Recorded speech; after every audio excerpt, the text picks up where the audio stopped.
Hello and welcome to this week's show of Weighted Donuts. I'm Wayne Unger. I'm here with my co-host Craig Stier. Craig, how are you this week? I'm good, Wayne. It's good to see you and good to speak with you, and I'm excited about this week's show. We have a really special guest. Yes, tonight we have,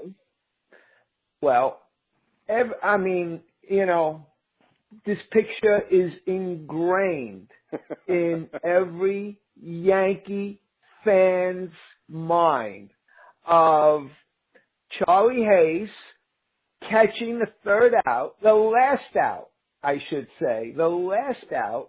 of the 1996 World Series. Charlie, welcome and thanks for coming on. It's an honor to be here, guys. Thanks for having me. Hey, Charlie, Great. do you have any? Do you realize that here in New York, that you're catching that ball and the excitement and everything, that's on TV here every day. the Yes Network has it on multiple times every single day. So it's become part of Yankee culture, and you're right there. Yeah, it's kind of overwhelming. I talk to a lot of people. I got a lot of friends in New York, and they tell me every day that they see me. And I was like, how do you see me? And I'm in Texas, and they said, we see you on the Yes Network every day. So I'm very flattered to be that guy. And like I said, I love New York and New York, the Yankees. I mean, just think about that, the Yankees. All the great players that played there, all the great players that had those pinstripe uniforms on, and more than anything, people ask me what I missed about ball, and I miss the fans.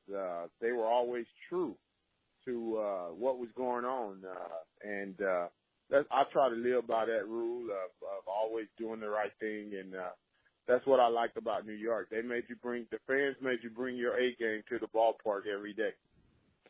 And you brought it, Charlie. You brought it. You're a terrific ball player. We in New York we were lucky. We got to see you 2 times.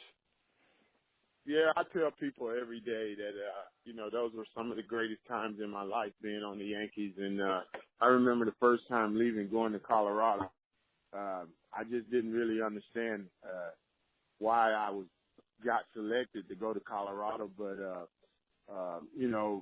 the way the good Lord works, He gave me an opportunity to come back to New York, and like I try to tell all the fans, every day I came out there, I gave it my all. The results wasn't there every day, but I gave 110%, and more than anything, I tried to be a great teammate to everybody. I learned a long time ago when you are more worried about the team than yourself, then things usually work out for you, and that's the way I approach it every day. So, Charlie, let me ask you something.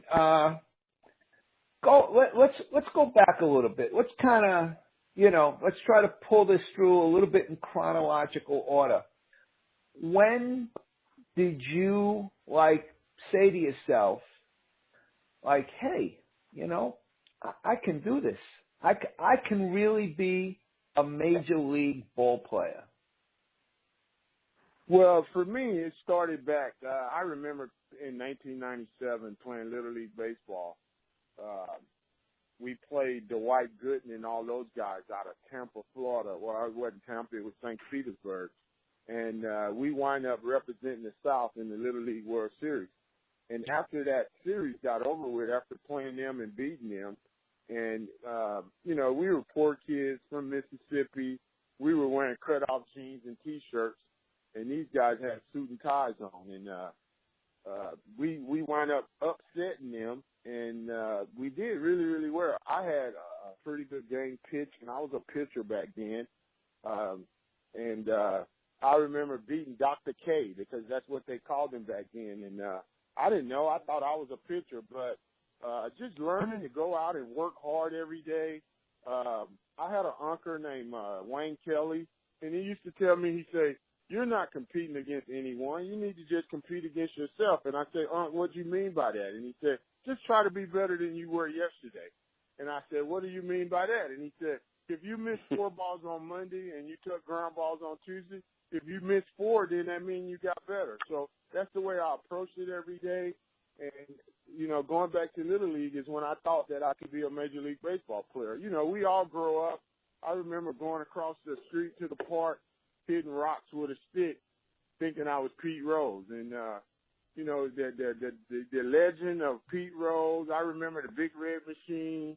I remember the Pittsburgh Pirates. As kids, you always remember the teams that win. And then, as you get older, your history for baseball grows, and then the Yankees came. And now you go back and you research and you think about all the stuff that they did, and they went to seemed like 100 World Series. Then I became a Yankee fan. And then, as you go through high school, I wind up getting drafted by the San Francisco Giants. And then my biggest fan then, I was a big fan of Willie Mays and Willie McCovery. And then I got the Major League camp, and then you had the Bob Brentley, the Mike Krukos. I remember Roger Craig being there. I remember Lillis. So it was just, I was a baseball guy from birth, I think. I got a grandson now that's 6 weeks old, and I'm just dying to be able to roll him ground balls. I think when he gets about another 4 more weeks, we're going to start rolling him ground. Were you in high school, Charlie, in high school, were you just a baseball player? Did you play other sports? I played basketball, but I tell you what happened. I made a McDonald's All-American basketball game out in L.A. I was a pretty good basketball player, but I think I averaged 22 or 24 points a game in high school. But when I went out to California and played in that McDonald's All-American basketball tournament, I couldn't get the ball past half court. And that let me know right then that, chances are I wasn't going to be a basketball player, because when they put me out there on the court with the best kids in America, I really wasn't even in the middle of the pack. And, when I came home, everybody was asking me, how was it? And I was really down, but I continued to play through high school. At the same time, I kind of knew that if I was going to be able to go on and play a professional sport, that maybe baseball was going to be my ticket, because I did fine with the best players in baseball, but when I played with the best players in basketball, I really didn't measure up. So I think as a player, I realized my potentials, and I just pursued the one that I could do the best and that was going to realistically give me the better chance. And I think, I remember talking one day or listening. I was in Cooperstown a couple of years ago, and John Smokes was on talking about kids should play all sports. Well, I agree with that if you are positive for the team. But if you're 6'6" in the 7th grade and everybody else is 5'11", and you're averaging 2 points and 2 rebounds, you're not a basketball player. I mean, and I don't think you should be playing basketball, especially if you can pitch, but you got a bad pickoff move. I think that time spent working on your pickoff move would better serve you than being 6'6" in the 7th grade and everybody else 5'11", and you averaging 2 points and 2 rebounds. Oh, sure. Let me ask you. Let me ask you something about getting drafted by the Giants. Did you have any idea before the draft that the Giants were interested in you as opposed to any other team? Take us through what was that like, going through that whole getting drafted process?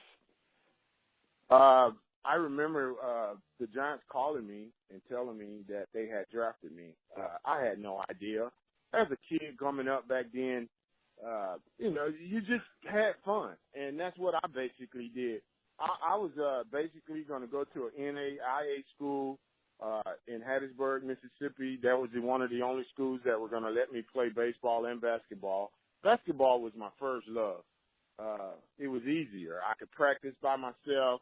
I could shoot baskets by myself. So it was my first love. But going back to the draft, I had no idea I was going to get drafted. I think me and a couple of buddies of mine were at a drive-in movie theater. Actually, when the draft went on, the Giants were calling my house, and it wasn't anyone there. And then I got there. I didn't know how to work the answering machine. And I found out the next day. My mom told me, she said, hey, I was listening to the answering machine, and you got drafted by the Giants. I think they left a number, and we need to call them. And I was like, there's no way the Giants drafted me. I was set for college. But the way things worked out, it was really true, and I was scared to death. I'll be honest with you. I didn't know. All kind of things went through my mind. I got to leave home. Outside of going to Williamsport, Pennsylvania for the Little League World Series, I had never been out of the state of Mississippi. So, all kind of things were going through my mind. Like I said, I was scared to death, and, I didn't know if I was making the right choice when I signed. I was like, man, I'm going to play pro ball. I'm going to be on TV tomorrow. And I had no idea of exactly what was going on. And I remember my first day when they sent me to Great Falls, Montana. I didn't do very well. I don't think it was because of my ability. It was because my mind was just racing. And I was playing with guys that I had been watching on TV that were playing college baseball, and I didn't know if I belonged. So the first 2 years were pretty tough for me.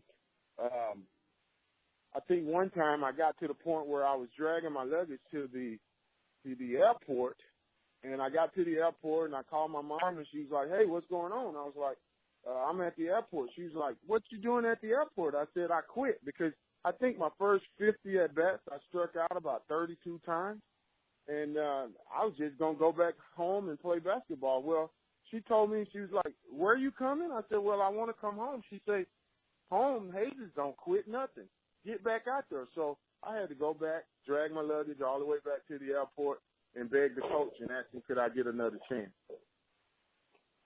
Wow. Charlie, on that first team with Great Falls, did anybody else on that team make it to the majors? John Burkett was there with me. He was a little kid out of Beaver Falls, Pennsylvania, if I recall. I think that's where Dan Marino, Joe Namath, a couple of guys. Joe Namath. Joe Namath. Yes, a couple of guys like that came from. I remember John Burkett. We were on the bus after we had got through with the training part of it, and we were headed out to Canada.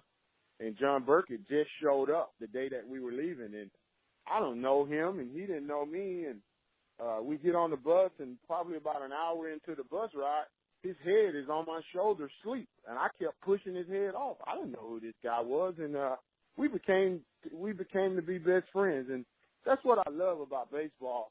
No matter what your religion beliefs are, your skin color or whatever, baseball brings everybody together. And that's what I love about baseball. I made so many friends over the years. I miss a lot of guys. Like people ask me all the time about the money, and I think I'd have played for free. That's just what my love for the game was. And, I miss all my teammates. I can almost name every single teammate I had, and I played on a lot of teams.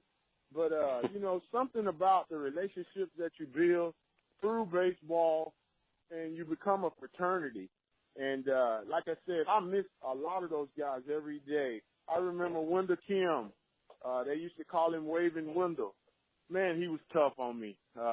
And like everybody asked me, who made the biggest difference in your life when it came to baseball? I would say my parents, number one, because they taught me to always work hard and never give up.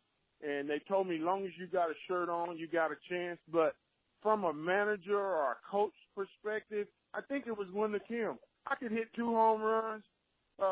He always found something negative to tell me that I didn't do. And I think that pushed me. I remember one time calling my mom and telling him, this little Chinese guy is always on me, and I'm going to kick his eye. And my mom said, what you say? And I said, I didn't say nothing, Mom. And that's how it went, man. I just tell you. But hey, baseball has Charlie, been very good to me.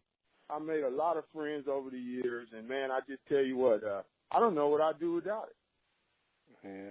Charlie, who was your first major league manager? My first major league manager was Roger Craig. I got called up in 1988, September call up.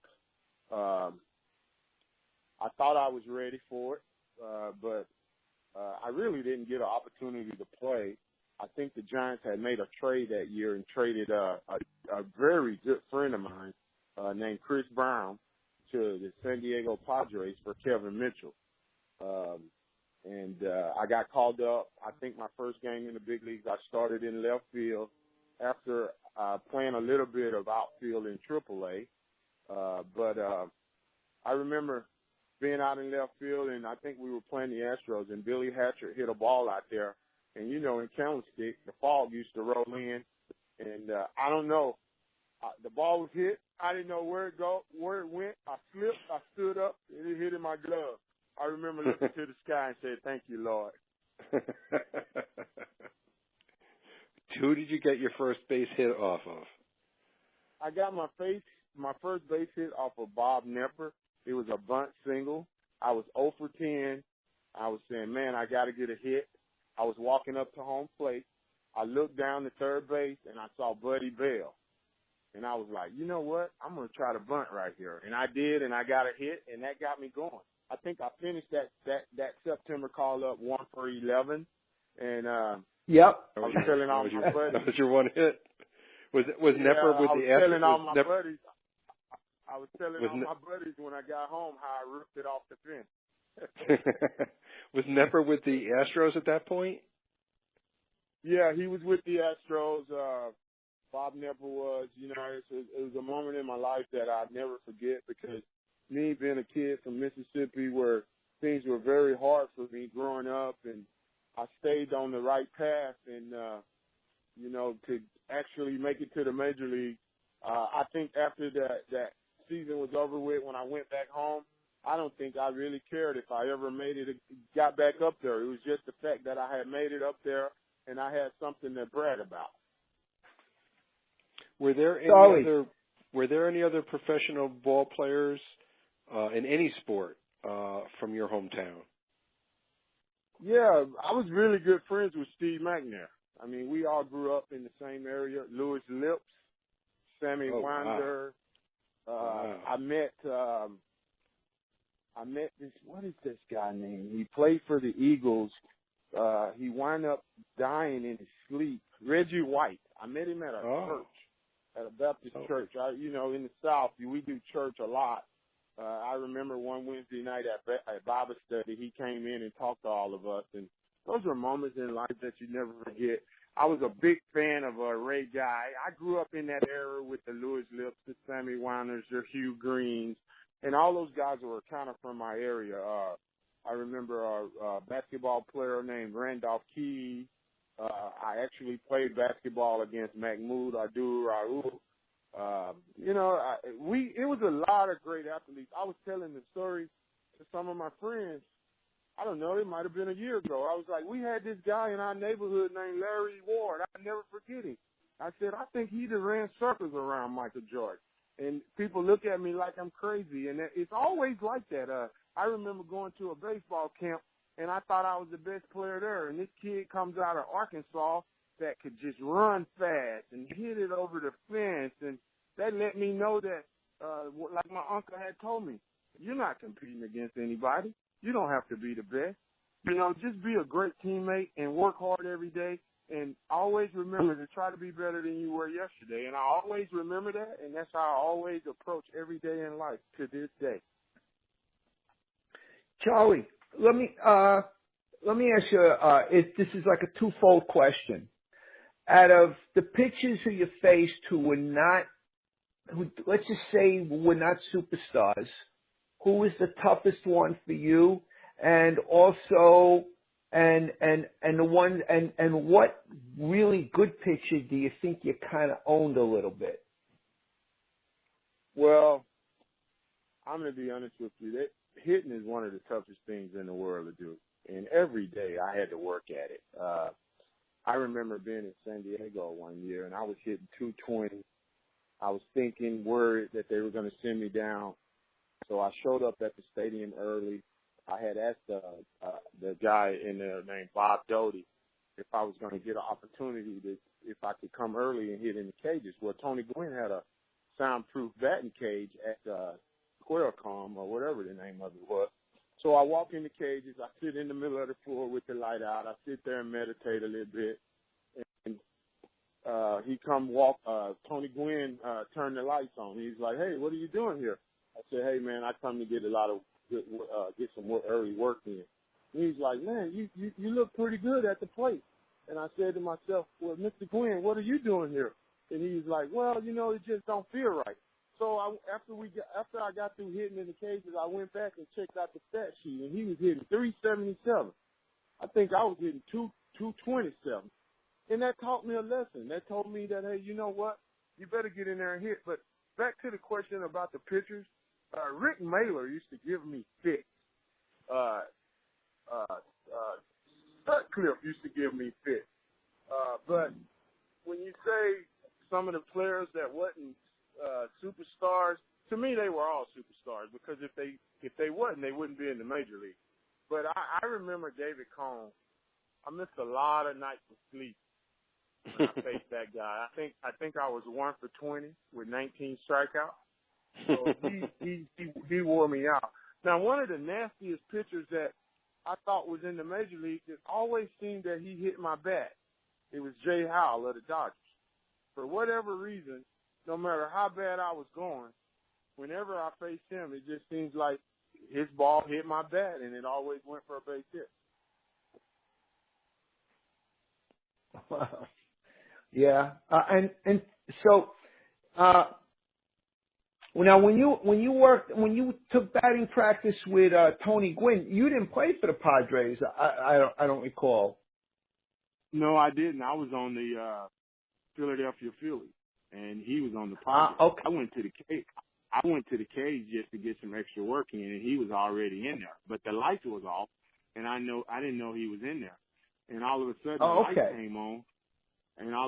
lights came on, and it was Tony Gwynn. He let me hit. He showed me some things, and that's what I told you. Baseball is a fraternity, and those guys wanted us to do well, but when we got out there between the lines, they wanted to beat us. But I asked him, I said, Mr. Gwynn, why are you so successful?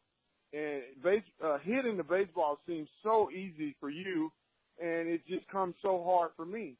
And he said, son, listen, I put in a lot of repetitions to get to this point, and that's what you got to do. But he said, one thing, you got to believe that you can hit. That's half the battle.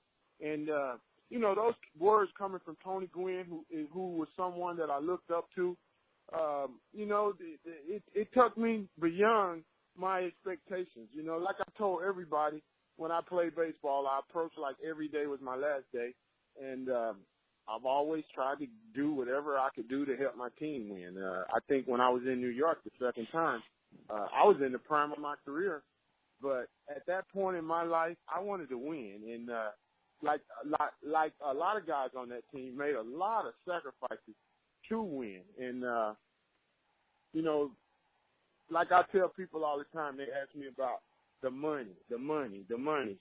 I can't remember one guy that I played with that was more concerned about making money than they were about winning. I think times have changed now.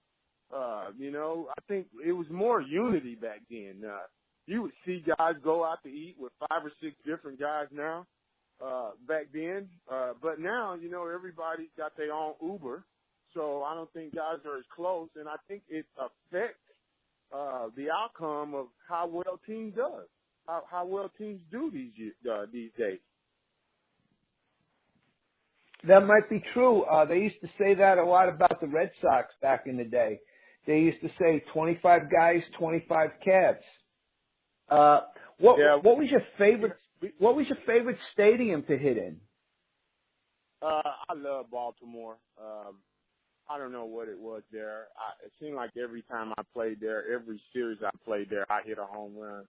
So, as a baseball player, the home run was the thing back then, because it wasn't a whole lot of guys that did it. And if you could get one, it made you feel good. But Baltimore was one of my favorite places to play. They were in the East, so they were one of our rivalry teams. And for whatever reason, I always seem to play well there. So with the park being hitter friendly, it was one of my favorite places to play because, like I said, hitting came hard for me. But for whatever reason, when I was in Baltimore, it seemed like it came easy. So take us back, Charlie. Take us back to the end of August 1996. How did you find out that you were coming to the Yankees, and what were you what were you thinking when you got that phone call, or when they told you, whoever it was, and what was it like, your first meeting with Joe Torre? Well, actually, I was on the field. We were getting ready to play the Atlanta Braves. My locker buddy, Danny Nagel, had got traded right before BP over to the Braves. And we did the national anthem, and I was getting ready to run out on the field, and Jim Leland grabbed me, and he said, "Hey, you're going to New York." Well, I had already made plans. I had called my buddy at home. He had got my boat. He was getting his service, and I was going home to do a lot of fishing because I think at the time in Pittsburgh, it was some of the lean years over there. We were really, really wasn't a good team. We had a lot of great guys. We just didn't have pitching. And I just already made my plans for the off season. And Leland pulled me to the side and said, "Hey, you're going to New York." And I was like, "Well, why am I going to the Mets? The Mets are just as bad as we are." I never thought about the Yankees because they had Wade Boggs. But Wade Boggs, right? Yeah, they told me that night before the game. The next morning, I got up, jumped a flight to Anaheim, took the limo to the hotel, and was sitting in my room. I was thinking that I wasn't going to play that night, that I was going to meet up with everybody the next day. All of a sudden, the phone in my room rang, and it was Joe Torre. He was like, "Where you at? You should be on the way to the stadium." I said, "Well, I just got in on a flight," and I kind of assumed. He said, No, run downstairs. The car's waiting on you." Well, I run downstairs. The clubhouse guy meets me in the tunnel with my uniform. I put it on, takes about 7 hats, and then all of a sudden it was the national anthem. Took like 7 hats in the cages. It was the national anthem. I never got to talk to Joe until after the game. I guess Boggs had hurt his back or something, and that's why they had made the trade to get me over there. And we played that game that night. I think I went 2 for 5, had about 2 or 3 RBIs. Mariano Duncan was there at the time, and I had played with him earlier in Philadelphia. And when you get traded, it's hard because you uptight. You want to fit in, and it didn't give me a chance to think about any of that stuff that night, other than just go out there and play the game. And then after the game, I got to talk to Mr. Torre. He was like, "Hey, you had a great game. Boggs is hurt. You're going to play a little bit." And somehow the next day, Boggs made a miraculous recovery, and he was in there the next day, and I was sitting on the bench being a cheerleader. Well, Charlie, just to give you a little background, as a Yankee fan, we, until 96, I should say, we started coming back, 94 that was the strike season, we were starting to come back. In 95, we made the postseason. But, the 80s, even though the Yankees, were a contender in the first couple of years of the 80s were a really rough, frustrating time for Yankee fans. Even though they had a big payroll and they had a lot of stars, they were a very poorly put together team. And we had a very, we had Mr. Steinbrenner, who was very impulsive. And then, of course, by the late 80s, forget about it. We were basement dwellers, and we suffered. So that 96 team, particularly coming back after being down 2-0, that 96 team was magical. I'm when I think about it, probably of the 4 titles, that one was, in that era, that one was the best. It was just, it was just such, the team was, how can I put it together? It was like the perfect team. You had stars, you had role players, you had journeymen, you had a deep bullpen. I mean, and the other thing is you had guys, what's known in New York, you had the core 4, you had, guys coming together that had come up through the system. It was just so different than the Yankee teams that we suffered through in the 80s, which weren't terrible teams, but just poorly put together. So, yes, sir. Yeah. Do you follow baseball a lot today? I mean, are you like really into the game, into the players? Yes, sir. Very, very much so. I watch baseball every day.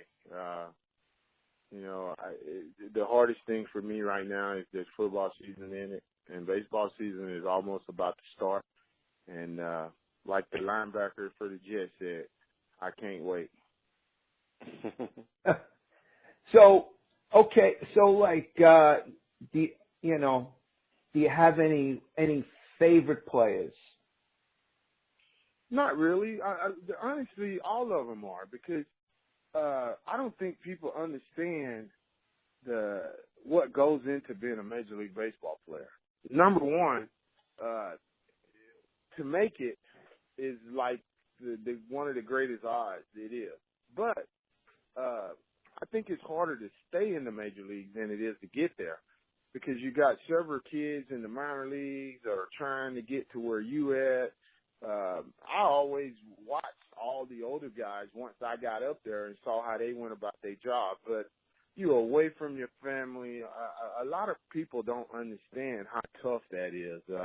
I grew up, I put it like this: the best 2 athletes in my family were my oldest 2 boys.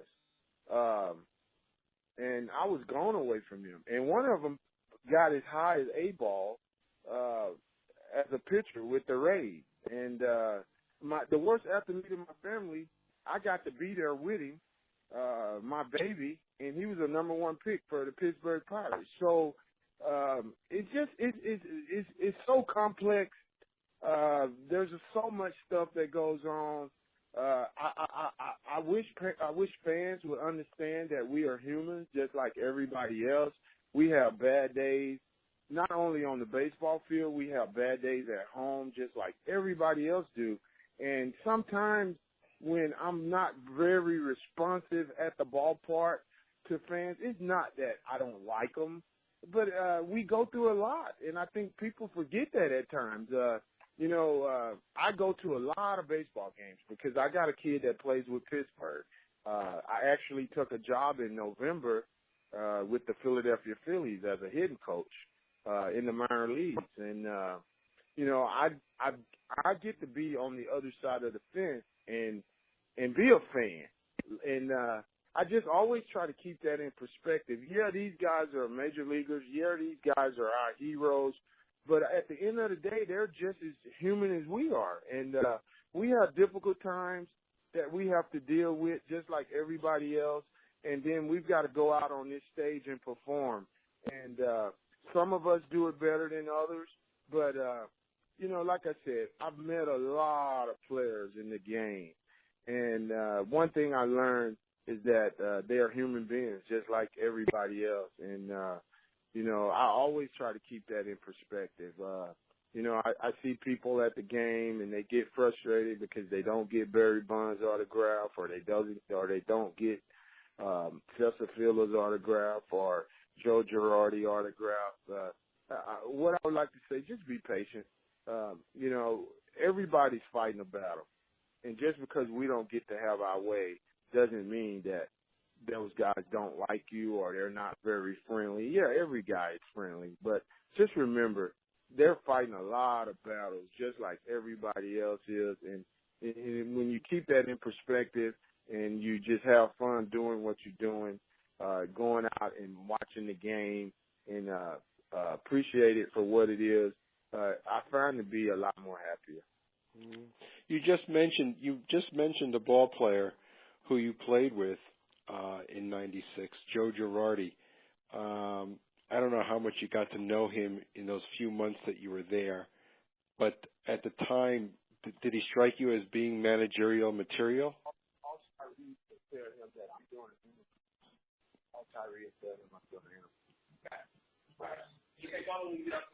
All right, go ahead. I'm sorry about that. Everybody's Okay. blowing me up. I'm at the baseball okay. and I actually went outside to where it was quiet, and everybody's wondering where I'm at. Well, we appreciate that. I was just asking quickly.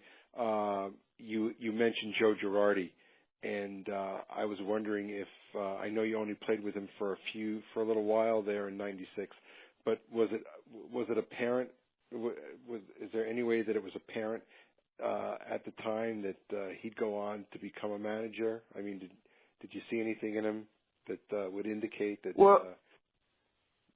Well, he's a student of the game. He was a student of the game. There's a lot of guys that I played with that were really entwined into baseball. You kind of see a pattern of catchers being major league managers, but from a player perspective, I'll be honest with you, there were a lot of guys that I thought could possibly be managers in Major League Baseball. The thing with baseball. And like with anything else, sometimes it comes down to who you know, and that's basically how that worked. I remember Brad Osmus, I remember John Smokes. There were a lot of guys that were student of the games that worked hard, always asked questions. I was one. I'm not saying that I could manage a major league team, but at some point.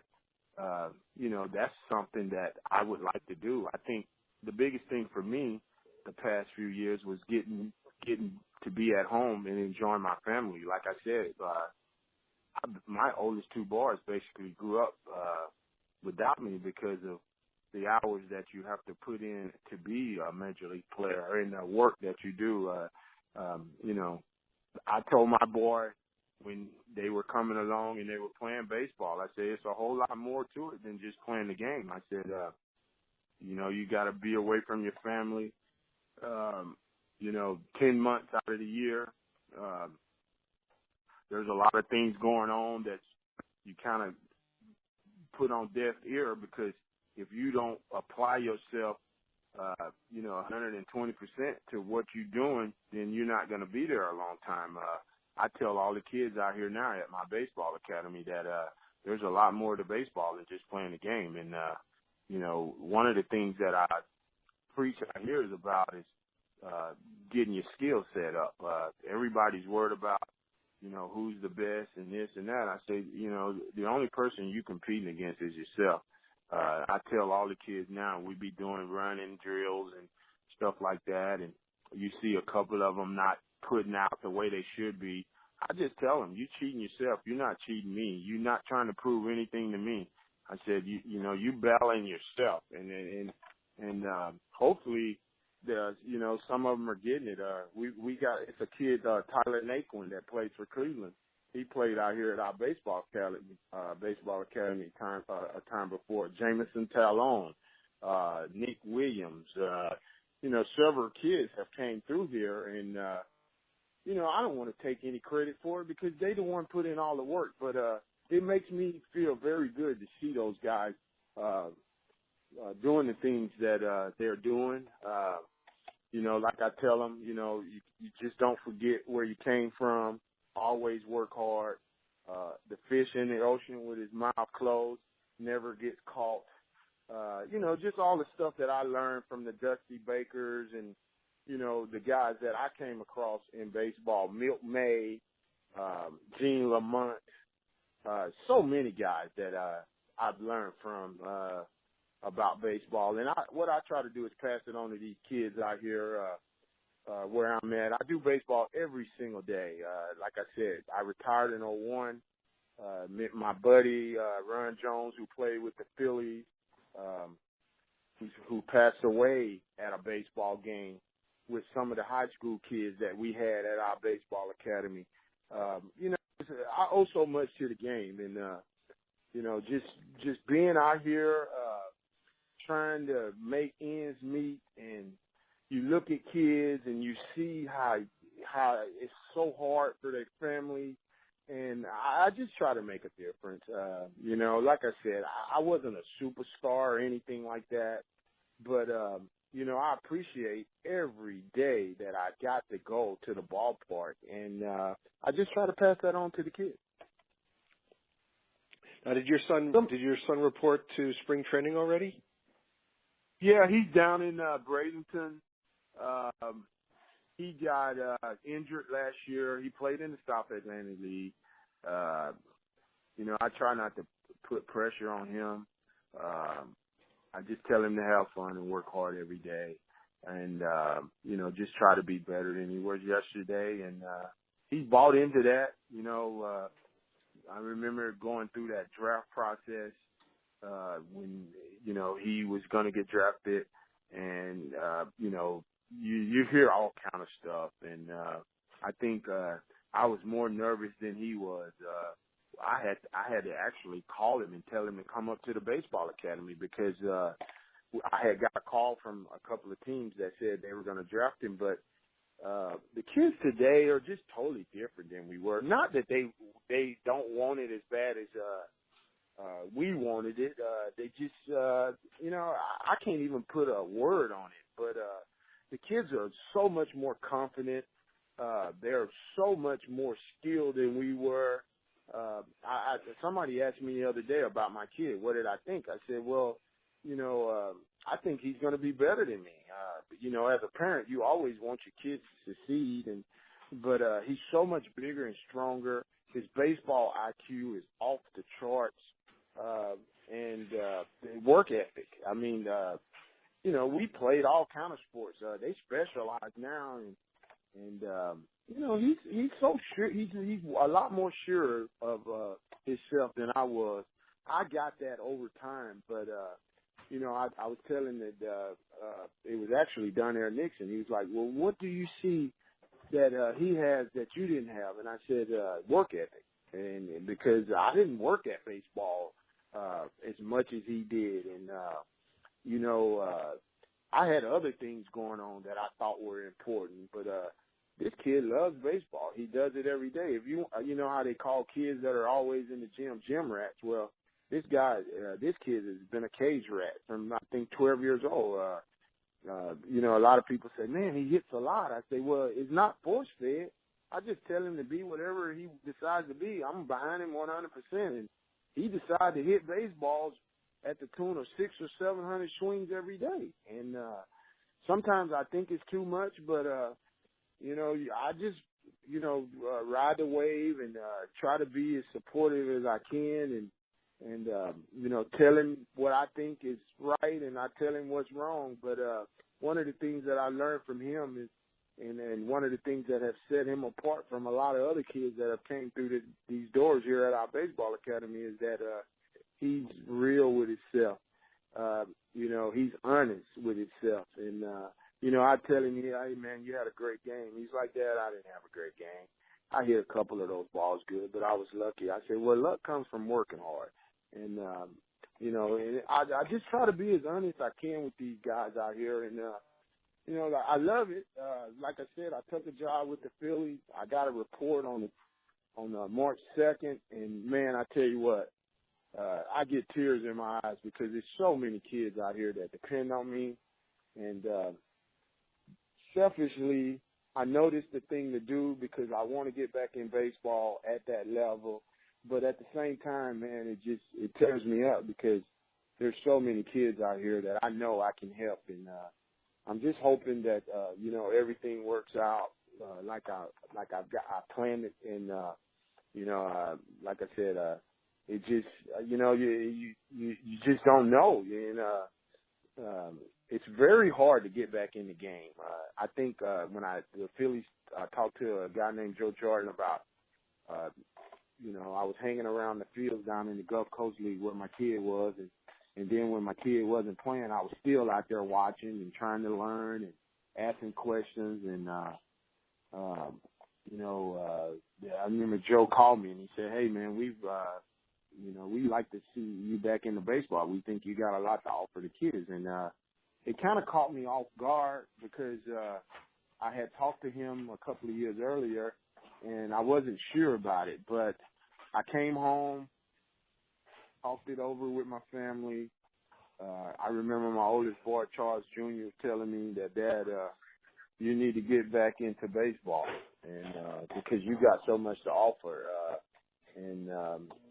Talking with the family and telling them what I thought was my next move in life. And when it came to baseball, and they were so supportive of it. And like I said, I think I got 8-10 days left here, and I'll be off to Florida. And, like I said, I'm torn because I've got an instructor here with me named Kendall,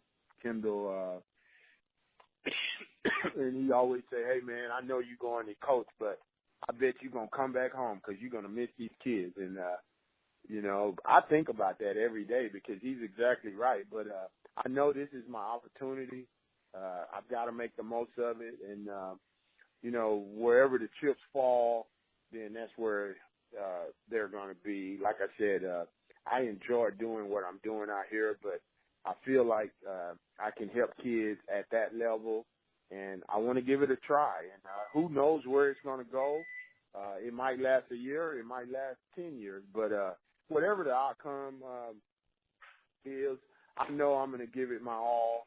And if it doesn't work out, then I know I'm always welcome back here at Big League Baseball Academy. Now, are the Phillies still in Clearwater? Are you going on is that where you're headed, to Clearwater? Yeah, I'm going to Clearwater, actually. I'm going to be there, and then I'm going to be there the whole spring training with the minor leaguers. I felt like that would be the ideal place for me to be. I don't have any agendas other than to help the kids.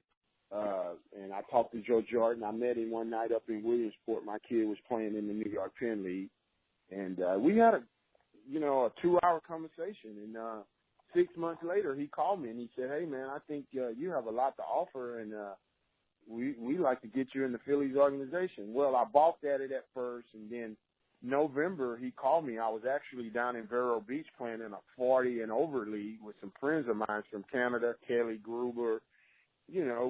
Baseball you never get away from it when you love it. And here I am, 51 years old, and I'm down in a 40 and over league playing baseball, and just as competitive as I was when I was 22 years old. And he said, "Hey, man, we've got a spot open. Would you like it?" And I said, "Yeah, man, let's give it a try." And, I'm looking forward to it. I'm a little anxious. I'm a little nervous. But the one thing that I know is that I belong in baseball. Whatever level it is, that's what it is. I think the minor leagues are perfect for me because, as a player, you watch and you listen to the game all the time. And one of the things I never understood was why is all the guys that are considered the best coaches in the major leagues when all those guys know how to play? And then when you hear they say this kid is a 20-year-old that signed at 17, and this is on-the-job training. Well, what was he doing, or who was with him those 3 years when he was minor leagues if this is on-the-job training in the major leagues? And I've always thought about that way, and that was one of the reasons why that pushed me to accept the minor league role. If a guy would have came to me and said major league role, I can honestly say at this moment that I don't know if I would have took the job. Are you going to be a roving instructor, or are you going to be assigned to any particular level? Well, I'm going to be assigned to the Gulf Coast League, but I'm going to start the season out in Lehigh Valley with the AAA team. I'm going to be there for 2 months, and then once the June draft starts, then I'll come back to Clearwater and I'll be there the rest of the summer. Those are the plans. And one thing I've learned about baseball, things don't always go as planned. So I'm kind of prepared for whatever. I let my bosses know with the Phillies that whatever plan they have for me, I'm going to fulfill it the best of my abilities, and we just see where the chips fall. Like I said, with baseball, they tell you one thing and something else happens, so I'm prepared to do whatever. Well, you know what? You'll be 2 hours from New York City, so you never know if you may run into us. Yeah, man. I'm pretty sure on some off days I get back into the city. I got a bunch of friends there. I got some friends over at a little bit everywhere. One of my best buddies is this guy named Aton Sugarman. He's runs the Hunt and Fish Club. I remember him as a kid asking for autographs at Shea Stadium, and then all of a sudden I got traded back over to New York in 1996, and I spent that year cleaning up his apartment, sleeping on his couch. And he took me in. Great kid. I owe him a whole lot because he made everything comfortable for me there the second time coming into New York. I was really intimidated by the city. My first year in 92 when I was there with Don Manley and those guys, I lived in Hackensack, New Jersey. My family were with me. The second time I got there, my kids were playing ball. They were basically like I was. I remember my mom telling me, hey, we got to go to Florida where our kinfolks at during the summer, and it was baseball season. So I would run to my grandparents' house because I didn't want to go to Florida. I wanted to play baseball. So, and my kids were kind of the same way, and I understood that. They were getting older. They were starting to enjoy baseball. Mom really didn't come a whole lot unless it was a good shopping city. So you get used to it. And I remember my year before my last season, I was in Milwaukee. My family came out. I think Milwaukee was the coldest summer that I've ever been in my life. It was like a winter there. And my kids came out one time. I think it was May. We were still getting snow. I knew they wasn't coming back no more that season because, in Texas it was 115 degrees. They get to go to the water park. They were also playing baseball. They had made a whole lot of friends. And that was some of the things that I was, talking on earlier about, we selfishly think everything should go our way. And when they don't, one bad day or one bad hour, we act like we had a bad life. And I just enjoyed the moment that they were with me, and I understood that, other things were important to them in their life just as much as me playing baseball and being their dad. And you learn to adjust. You just learn to adjust. You learn to let the chips fall where they may, and you learn not to be selfish, and, you let them try to accomplish the things that they want to do in life. I told my boys, I said, hey, just because I play baseball and just because I played in the major league, you don't have to be a baseball player. My oldest boy, Charles Hayes Jr., hated baseball. And I never forced it on him. And luckily for me, the next two love baseball. And just because Charles didn't love baseball, I still love him just as much as I love the two that play baseball. And, just being a dad. Some of the greatest times I've had in my life is getting the opportunity to enjoy my family after baseball. I'm fortunate that I've been healthy. I'm fortunate that I never lost that touch with my kids. And, like I said, I talked to my entire family, and some of them have started their the oldest two have started their own families. And I still conjourn with them about what I thought was next chapter in my life and was getting back in baseball, and they supported me 100% just as well as I support them in all their endeavors. That's great. Well, hey, before we let you go, I have to ask you one quick thing. The baseball you caught that momentous night in October to clinch the championship for the Yankees, where is that ball? I have no idea. I tell you a story. I met this guy, a Wall Street guy, and he mentioned to me about some kids, not some kids, but a kid that was having tough times, was going through some stuff. I think it was cancer or something like that, and somehow that ball wind up with them. Because, you know, for me, playing in the major leagues was like a dream come true. And one thing I've always was taught was that the more you give, the more you receive. So I wind up giving that ball to somebody on behalf of me being a Major League Baseball player, trying to make a difference in someone else's life. And, you know, I'm just happy, and I hope that it's in good hands and it was used for all the right reasons. You're a good man, Charlie. I know that speaks volumes. I speak for Wayne. We hope for nothing short of the best for you when you get down to Florida and you start your the next chapter of your baseball life with the Phillies. It seems like you've done so much for the game, not just for your sons, but for the kids down where you live. And I know I speak for Wayne. We're pulling for you. I know we'll be following you, making sure that you progress through this gig, and if you want, climbing the ladder and whatnot. But we wish you the best, and we know you're going to do great. Yeah, well, and guys, Charlie, let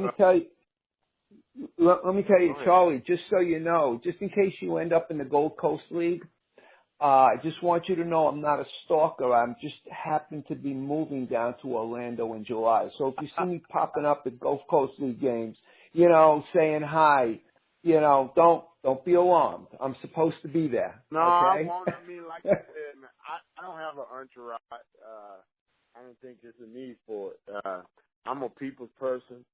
I'm always going to give everybody the benefit of the doubt, no matter what somebody else tells me about them. I just, that's just the Southern way. If I got a dime. I mean, people were already telling you things about me? No, I'm not saying that. I'm just what kidding. I'm saying is that in general, I'm a people person, and I like people, and, I love kids, because I think we are all role models in our own ways, and I just try to live my life the right way, and like I said earlier, the more you give, the more you receive, and I just always try to live by that every day, and I know some people understand it, some people don't, and as I was saying earlier, I have my bad days just like everybody else, but I just want to be known as a genuine person that's always trying to do the right thing. And at the end of the day, I might talk to 1 million people, and if one something good come out of it, then I feel like I did what I supposed to do. And like I said, if I can make life better for someone else, then that's what I try to do. Well, That's we're glad great. you came on. We're glad you came on, and good luck.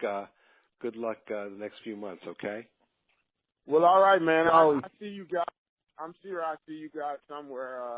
I think the Yeah, we'll try to catch up with you again. Okay, I'm pretty sure the Phillies are gonna let me come out to Old Timers Weekend, Old Timers Day, and that's like one of the biggest moments in my life, getting to come out and see Mick the Quick and Roy White and Reggie Jackson and all those guys. I mean, those guys are heroes of mine, and I'm still in awe of those guys, and I get to sit in the same clubhouse with them. And like I told a couple of my friends, they said, man, what do you be talking about? I say, man, think about this. Ted Williams, Tony Gwynn, and Charlie Hayes is in the room. If Charlie Hayes doing all the talking, something's wrong.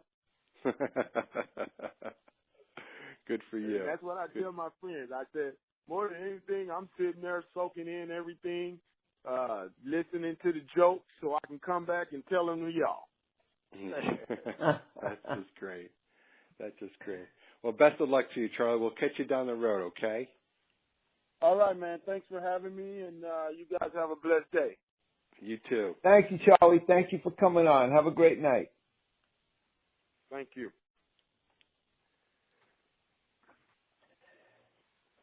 So, Craig. That's a great guest. I sure hope he does Great well. guest. He will. I know Yes. he will. And, yes, like you said, things can change, but wow, I'm really looking forward to him, being down in, coaching in the Gulf Coast League. Yep.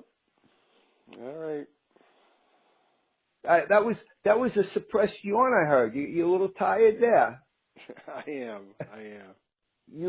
You and me both. Okay, so take us out.